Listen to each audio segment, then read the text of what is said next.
ঢাকার ঐতিহ্য রিকশায় চড়ে শেরেবাংলা স্টেডিয়াম প্রাঙ্গণ ঘুরলেন আয়ারল্যান্ড নারী দলের ক্রিকেটাররা। প্রথমবার ভিন্ন এক অভিজ্ঞতা হলো আইরিশদের। অন্যদিকে সিরিজের দ্বিতীয় ওয়ানডে খেলার আগে অনুশীলন করেছে বাংলাদেশ দল। ওয়ানডে বিশ্বকাপ নিশ্চিতের লক্ষ্যে জয়ের জন্য মরিয়া টিম লাল সবুজরা। কুশল ইয়াসিরের রিপোর্ট।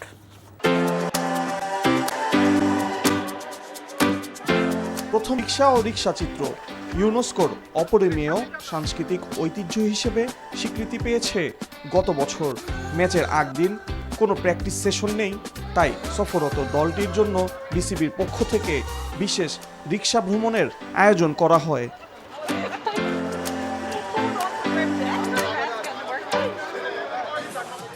অন্যদিকে এক ম্যাচ জিতলেই সিরিজ নিশ্চিত হয়ে যাবে বাংলাদেশের ওয়ানডে বিশ্বকাপ খেলার জন্য হাতে আছে আরও 5 ম্যাচ। প্রতিটি ম্যাচই গুরুত্বপূর্ণ, তাই কঠোর পরিশ্রম করেছে লাল সবুজরা। ধাপে ধাপে সবগুলো ম্যাচে ভালো করার পরিকল্পনা টিম ম্যানেজমেন্টের। আয়ারল্যান্ডের সাথে আমাদের যদি ম্যাচ হিসাব করেন যে we are better team than Ireland, so আমার মনে হয় হ্যাঁ আমরা চাচ্ছি যে day by day match to match better perform করা। আমরা স্পিনটা স্ট্রং, আর এখন আয়ারল্যান্ডের মেয়েরা স্বাভাবিক ওরা পেসটাই ভালো ক্রিকেট খেলে, তো স্পিনটা আমাদের কন্ডিশনে ওরা অত স্ট্রাগল করছে, সেটা হয়তো আপনারা লাস্ট ম্যাচে দেখেছেন। হ্যাঁ, হয়তো যদি ভালো ট্র্যাক বা স্পোর্টিং ট্র্যাক হয় হয়তো আমরা চিন্তা করবো অদূর ভবিষ্যতে যে পেস বোলার দুইটা নিয়ে খেলা। ওয়ানডে সিরিজের পর 3টি টি-20 ম্যাচেও অংশ নেবে দু দল। কুশল ইয়াসির, এনটিভি নিউজ, ঢাকা।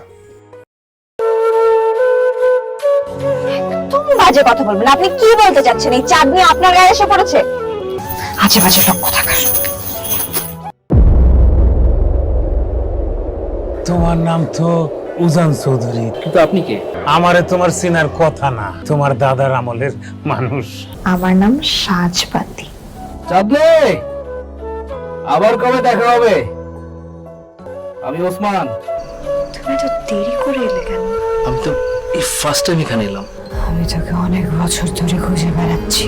এই সব কিছুর জন্য তুই দায়ী।